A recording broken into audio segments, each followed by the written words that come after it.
The beeping of machines filled the sterile air like a heartbeat that refused to quit. Erica Sullivan lay motionless in the ICU bed, her body a battlefield of bruises and bandages. Blood had dried on the side of her face where the shattered windshield had cut deep. Tubes snaked into her arms, and every breath sent a sharp stab through her cracked ribs. She couldn't move her legs. The room smelled of antiseptic and fear. A young nurse leaned close, her voice gentle but urgent. "Ma'am, do you have family we can call, someone who should be here?" Erica's lips cracked into a weak smile. "Yes, I do." She gave them the numbers. 12 calls went out into the night. 12 times the phone rang unanswered. 12 times her world narrowed to the cold ceiling above her and the growing emptiness in her chest. Meanwhile, 2,000 miles away in a sunny suburban driveway, Robert and Linda Sullivan laughed as they helped their youngest daughter, Megan, maneuver a heavy leather sofa through the front door of her new townhouse. The sun warmed their backs. Megan's voice carried on the breeze, bright and demanding. "Careful with that corner, Dad. This is my moving day." Linda wiped sweat from her brow and smiled. "Erica can wait. Megan only gets one moving day like this." Back in the ICU, the monitors continued their steady, lonely rhythm. Erica Sullivan had always been the strong one. At 32, she was a major in the United States Army in 2004, who had earned every stripe through disciplined long deployments and an iron will that others admired from a distance. She stood tall at 5'8" with sharp green eyes that missed nothing, and dark hair usually pulled into a tight regulation bun. She had joined the military right out of high school, craving structure and purpose after a childhood where love always seemed conditional. Her parents, Robert and Linda, ran a modest home in the Midwest. Robert, 63, was a retired factory supervisor who ruled the family with a firm hand and old-fashioned expectations. Linda, 61, played the part of the gentle mother baking cookies and offering soft words, but her affection always tilted toward their younger daughter, Megan. Megan, 28, had been the princess from the day she was born, pretty dramatic, and utterly convinced the world owed her everything. Erica had learned early that she was the easy child, the one who didn't need much, the one who could handle disappointment because she was so strong. When Megan threw tantrums, Erica was expected to step aside. When Megan needed new clothes for school plays, Erica's birthday money quietly disappeared. When Megan wrecked her first car, Erica was the one who worked extra shifts at the local diner to help cover the repairs. Even after Erica commissioned as an officer, the pattern continued. She sent money home from every deployment. She paid for Megan's apartment deposits, her credit card debts, even helped with the down payment on a car that Megan later totaled. Her parents always had the same refrain. "You're the strong one, Erica. Megan needs us more right now." She told herself it was fine. Family was family. Blood was thicker than water. But lying in that hospital bed, the morphine haze lifting just enough for clarity, those old justifications felt like sand slipping through her fingers. Colonel James Harper had been the first to arrive at the hospital after the accident report reached her unit. The seasoned officer, usually stoic, looked visibly shaken when he saw her hooked up to the machines. He pulled up a chair beside her bed, his uniform crisp even after the long flight. "Your unit showed up before your parents did," he said quietly, anger flickering beneath the respect in his voice. "Half the platoon wanted to fly out here. We had to draw straws." Erica tried to laugh, but it came out as a pained cough. She remembered the crash in Fragment's rain-slicked highway, an SUV running a red light, the sickening crunch of metal. She had been on her way back from a training exercise, still in uniform when it happened. Now her body felt like it belonged to someone else. The days blurred. Pain. Tests. More pain. And still no familiar voices in the hallway. No Robert grumbling about hospital parking. No Linda fussing with flowers and magazines. Just the quiet efficiency of strangers and the occasional visit from her battle buddies. On the third morning, Erica finally woke to a different kind of silence. The nurse, the same young woman from before, checked her chart and offered a sympathetic smile. "Your parents never came, Major. We left messages. They never called back." Erica stared at the ceiling for a long moment. The monitors beeped on. For the first time in her life, she said nothing at all. No reassurance, no understanding, No excuses for them, just a vast cold quiet settling deep inside her chest. The sterile quiet of the ICU pressed in on Erica like a weight. Every beep of the heart monitor pulled her back through the years, threading old wounds into the fresh pain radiating from her broken body. She had always told herself the slights didn't matter, she was the strong one, but strength she was learning had its limits. She remembered her high school graduation with painful clarity. The auditorium had been packed with proud families. Erica stood on stage in her cap and gown, scanning the crowd for her parents. They never showed. Robert had called that morning, "Megan had a big dance recital. You'll understand, kiddo. You're tougher than she is." Erica smiled through the ceremony, accepted her diploma, and drove herself home alone that night. The house was dark when she arrived. A single store-bought cupcake with a crooked candle sat on the counter, Linda's attempt at acknowledgement. Erica blew it out without making a wish. Years later, her commissioning ceremony at Fort Benning felt like déjà vu. She had worked for years to earn her commission as a second lieutenant. Friends from her unit filled the stands. Her parents. They were helping Megan move into her first apartment after dropping out of community college. "Megan's going through a rough patch," Linda had explained on the phone. "You're already so successful, honey. You don't need us there the same way." Even the small things cut deep. Birthdays. Erica's 25th had passed with a generic text from her mother and nothing from her father. Megan's 21st, however, featured a surprise party, new jewelry, and a weekend trip. Erica had wired money home that month to cover the costs, quietly canceling her own plans for a short leave. The money was the hardest part to swallow.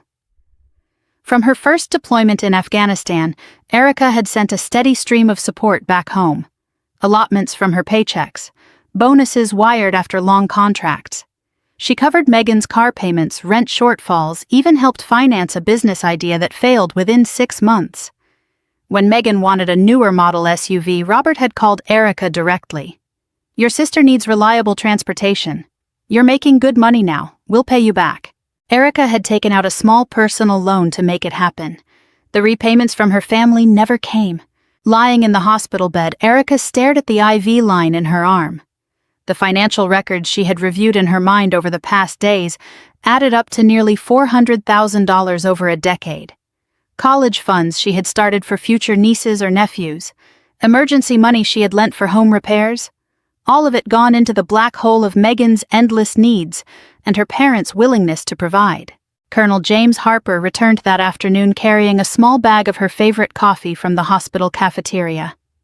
The older man had commanded her unit for 2 years and respected her work ethic deeply. He sat heavily in the visitor's chair, his face etched with concern. "I still can't believe it," he said, voice low. "Your parents haven't shown up. Not a single call back." He shook his head. "Your unit had people ready to rotate in here within hours. We've got flowers and cards piling up at the nurses' station from the platoon. They showed up before your own blood." Erica managed a faint nod. The contrast burned. These soldiers, some she had led through hellish conditions overseas, had dropped everything. Her own family couldn't be bothered to answer the phone. Memories continued to surface as the pain medication ebbed and flowed. There was the time Megan had totaled the car Erica helped buy. Instead of consequences, Megan played the victim. "It's so hard being the youngest. Everyone expects me to fail." Robert and Linda had rallied around her with comforting words and more financial help. Erica, home on leave, had been asked to co-sign another loan. "You're so responsible, sweetie," Linda had said, patting her hand. "We know you can handle it." Each recollection linked back to the present. The same monitor beeping that measured her vital signs now seemed to count the years of quiet sacrifice. The sterile sheets against her skin felt as cold as the nights she had spent alone in barracks, wondering why her achievements never seemed to register the same way Megan's dramas did. She had always pushed the resentment down. Deployments helped. The structure of military life gave her purpose. The camaraderie of her soldiers filled some of the empty spaces. But here, immobile and vulnerable, the walls she had built were cracking. For the first time, Erica allowed herself to feel the full weight of being perpetually last. Her phone lay on the bedside table, charged by a thoughtful nurse. She reached for it with effort, ignoring the protest from her ribs. The screen lit up. No missed calls from her parents, no worried texts, just a single notification from her bank about an automatic transfer she had set up months ago, the one that still funneled money toward Megan's new townhouse expenses. Erica stared at the screen for a long time. The room's fluorescent lights hummed overhead. Outside she could hear the muffled sounds of hospital life continuing on without her. Inside, something fundamental was shifting. Colonel Harper stood to leave, squeezing her shoulder gently. "You're not alone in this, Major. Not by a long shot." She didn't reply. Instead, she set the phone down and closed her eyes, letting the quiet settle around her like armor. The silence in Erica's hospital room had become a decision point. After Colonel Harper left, she lay there for another hour, listening to the machines, and feeling the full accumulation of years spent waiting for love that always arrived late or never at all. The phone on her bedside table remained dark. No frantic messages, no apologies. Just the same hollow quiet that had defined so much of her life. She was done waiting. With a slow, deliberate movement that pulled at her injuries, Erica reached for the phone. Her fingers trembled slightly from pain and medication, but her voice was steady when she dialed. Daniel Brooks answered on the second ring. The 55-year-old attorney had handled her affairs for nearly a decade, Will's deployments investments. He was the one person outside her unit she trusted completely. "Daniel," she said, her tone calm and measured, carrying the same controlled authority she used when briefing her platoon. "It's Erica. I'm in the hospital. It's time. No tears, no shouting, just 3 quiet words that carried the weight of everything that had come before. Daniel didn't waste time on unnecessary questions. "I'm on my way. Sit tight." He arrived the next morning, flying in on a red-eye and looking sharp in a dark suit despite the travel. His silver hair was neatly combed, and his expression held the quiet intensity of a man who had seen every kind of family betrayal in his career. He pulled a chair close to her bed, setting a leather briefcase on the floor. "Talk to me," he said simply. Erica told him everything. The accident, the 12 unanswered calls, the pattern that stretched back decades. Then she handed over the thick folder she had asked a nurse to retrieve from her apartment using her emergency key. Inside were meticulously organized documents, bank statements, investment portfolios, copies of powers of attorney insurance policies, property records for her modest apartment near base, and a detailed ledger of every dollar she had sent or lent to her family over the past 10 years. Daniel flipped through the pages with practiced efficiency. His eyebrows rose slightly as he reached the summary sheet Erica had maintained like a military logbook. Transfers, loans, co-signed debts, contributions to Megan's various failed ventures, support for her parents' home repairs and vacations. The total was staggering, nearly $400,000. Not a single repayment had ever been documented. "They treated you like an ATM with a heartbeat." Daniel said, his voice low but edged with anger on her behalf. He looked up at her. "What do you want to do, Erica?" She met his gaze without hesitation. "Everything. Stop all financial support immediately. Revoke every power of attorney I've ever given them. Lock down any joint accounts or shared access. Call in the outstanding loans. Change the beneficiaries on my insurance and investments. I want it all severed, Daniel. Cleanly, legally." He nodded, already making notes on his legal pad. "I can have the first notices drafted and sent by courier within 48 hours. Some of this will require your signature on forms, but we can handle most of it remotely while you recover." For the next 2 hours they worked through the details. Erica's mind, sharpened by years of military planning, moved with clarity despite the pain. She felt no dramatic rush of vengeance, just a deep, steady resolve. This wasn't rage, it was reclamation. She was taking back the future she had quietly sacrificed piece by piece. Daniel explained the steps with his usual strategic calm. Notifications to the banks, formal demands for repayment with interest where contracts existed, revocation documents for medical and financial powers of attorney, updates to her will. He assured her that everything could be executed without drama, though he warned her family might not react gracefully. As he prepared to leave, gathering his papers, Daniel paused at the door. "They have no idea what's about to happen," he said, a hint of grim satisfaction in his voice. You've been carrying them for so long they've forgotten how to walk on their own. Erica leaned back against the pillows, exhaustion settling in, but something lighter beneath it, like the first breath after removing a heavy pack after a long march. For the first time since the accident, the hospital room felt less like a prison and more like the starting line of something new. Outside her window, the afternoon sun was beginning to dip, casting long shadows across the parking lot. She closed her eyes and allowed herself a small, private moment of peace. The machines continued their steady rhythm, but now they seemed to mark the beginning of the end of one chapter and the start of another. The decision had been made. There was no going back. 3 days after Erica's call to Daniel, the hospital room door finally opened to familiar faces. But the footsteps that entered carried no urgency born of love, only the frantic energy of people whose comfortable world had suddenly tilted. Robert Sullivan led the way, his face flushed, and his usual authoritative posture slightly hunched with irritation. Linda followed close behind, clutching her purse like a shield. Megan trailed them, eyes red-rimmed, looking every bit the victim she believed herself to be. They smelled faintly of airport coffee and the floral perfume their mother had worn for decades. Robert stopped at the foot of the bed, barely glancing at the bandages and monitors. Erica. Did something happen to the transfer? The bank says the automatic payment for Megan's closing costs didn't go through, and my credit card was declined at the gas station this morning. Linda moved closer, her voice a mix of worry and accusation. You really scared us, honey. We've been so busy helping your sister get settled. Why didn't you call us sooner? Erica lay there, propped up slightly against the pillows, and said nothing. She simply looked at them, the people who were supposed to be her foundation. Her father's first question hadn't been about her injuries or how close she had come to dying. Her mother's concern had already circled back to Megan's needs. Megan herself stood near the window, arms crossed, scrolling through her phone, as if this were just another inconvenience. The silence stretched. For once, Erica didn't fill it with reassurances or explanations. She let it sit there, heavy and uncomfortable. Megan finally broke it, her voice rising in that familiar whine. This is so typical. I'm trying to start my new life and everything falls apart. Did you forget to set up the payment before your little accident? Robert shot his youngest daughter a warning look but didn't correct her. Instead, he turned back to Erica.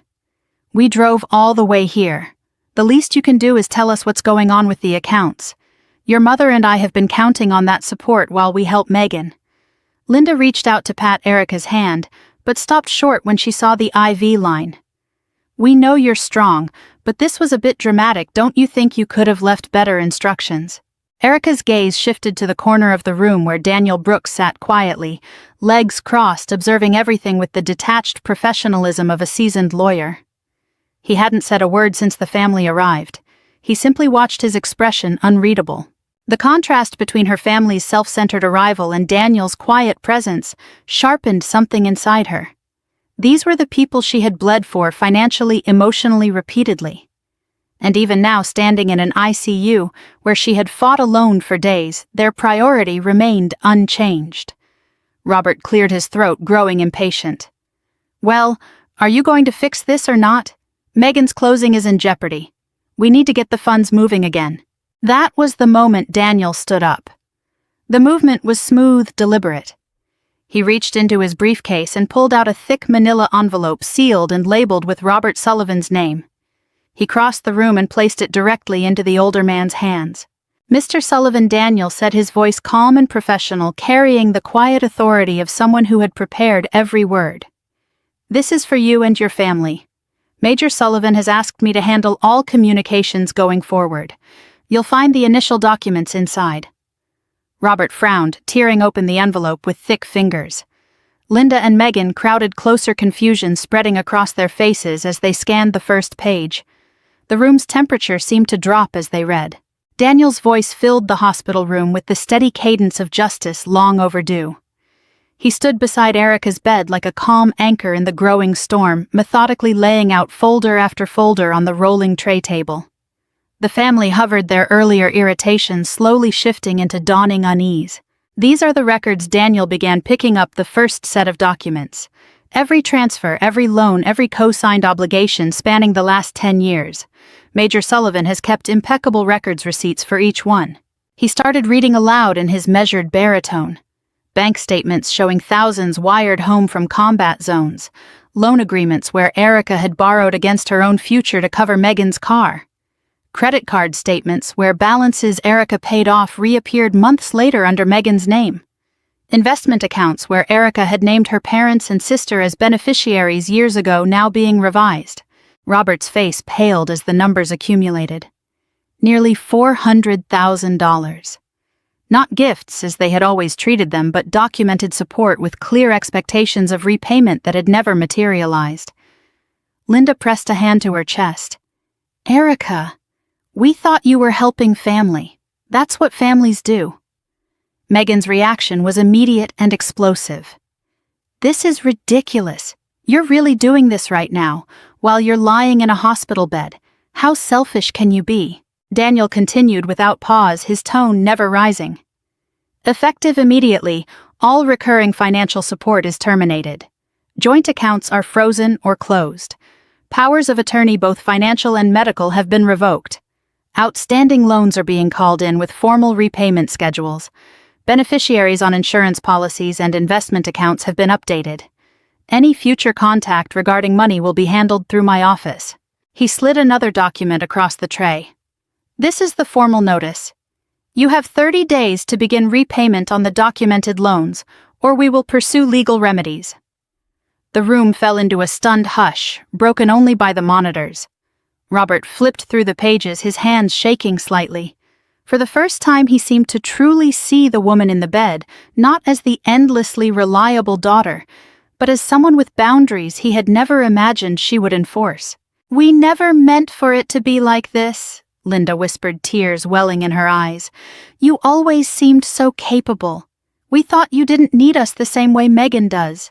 Megan stepped forward, her voice shrill. You can't just cut us off. I have a house to pay for. Mom and Dad have been counting on your help. This is cruel, Erica. After everything we've done for you. Erica finally spoke, her voice low but clear, carrying the quiet strength of someone who had carried far too much for far too long. You ignored 12 ICU calls. The words landed like a hammer. Megan opened her mouth to respond, but nothing came out. Robert stared at the floor. Linda's tears spilled over, but they brought no comfort to Erica.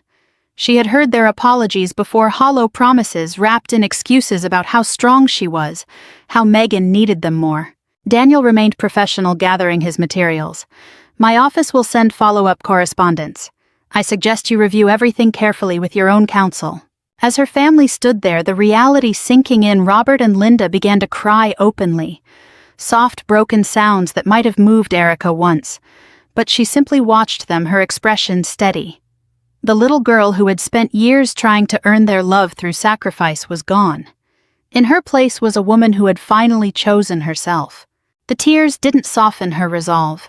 They only confirmed what she had always suspected: their grief was for the loss of their safety net, not for the daughter who had nearly died alone. Months had passed since that tense confrontation in the ICU. Spring had given way to summer, and Erica Sullivan had returned to active duty with her unit. Her body healed, but her spirit permanently altered. The physical scars from the accident faded, but the clarity she gained in that hospital bed remained sharp. The consequences unfolded exactly as Daniel had orchestrated. With the financial tap turned off, the Sullivan family's fragile dependencies began to crack and crumble. Megan was forced to sell the new townhouse she had barely moved into, taking a loss that stung her pride more than her wallet. Robert and Linda downsized from their comfortable suburban home into a smaller apartment, quietly selling off furniture and memories to cover expenses they had long taken for granted. The vacations stopped. The little luxuries disappeared. They reached out repeatedly: texts, voicemails, a few carefully worded letters through Daniel's office. Erica responded to each with the same polite distance: I hope you're doing well. I need space right now. She never refused contact entirely, but she never reopened the door to her old role as family savior. One warm afternoon in early fall, Robert asked for a meeting at a quiet park near Erica's base. She agreed. When she arrived, her father looked older, shoulders more stooped, eyes carrying the heavy weight of regret. Linda sat beside him on the bench, hands folded tightly in her lap. Megan stood a few feet away, uncharacteristically silent. Robert spoke first, his voice rough. "We've had time to think, Erica. About everything. The way we treated you, it wasn't right. Can we ever fix this? You're still our daughter." Erica stood before them in civilian clothes, tall and composed. The breeze rustled the leaves overhead. She looked at each of them, really looked, and felt a strange sense of peace. "You had 12 chances," she said simply. Her voice carried no anger, only finality. 12 calls while I lay there wondering if I was going to die alone. That was your moment to choose. You made it clear where I stood. No one had a response. Megan's eyes filled with tears, but this time she didn't lash out. Linda reached out a trembling hand, but Erica stepped back gently. "I love you," Erica continued, "but I'm not going to keep paying for that love with pieces of myself. I deserve better, and so do the people who have actually shown up for me." With that, she turned and walked away. For the first time in her life, she didn't look back. Her steps were steady across the grass, carrying her toward a future she would build on her own terms. Back with her unit, Erica threw herself into her work with renewed focus. Colonel Harper had promoted her to a key leadership role, trusting her judgment more than ever. Her soldiers respected her not just for her rank, but for the quiet strength that now felt authentic rather than obligatory. She formed deeper friendships with those who had shown up when it mattered, battle buddies who became chosen family. She redecorated her apartment with things that brought her joy. She started running again at sunrise, feeling her body grow stronger. She even began dating casually, meeting people who saw her as a whole person, not a resource. The ache of old wounds remained, but it no longer defined her. The worst wound wasn't the one that put her in the ICU. It was realizing her parents only remembered they had 2 daughters, after one of them stopped saving them. If this story touched something in you, the pain of family favoritism, the strength it takes to finally choose yourself, or the satisfaction of boundaries long overdue, I'd love to hear your thoughts. Drop a comment below and tell me. Have you ever had to walk away from toxic family patterns? Where are you watching from today? Stories like Erica's remind us that real healing often begins with hard choices. We have many more powerful, real-life inspired dramas coming. Subscribe and hit the notification bell so you never miss one. Let's keep walking this journey of courage and growth together.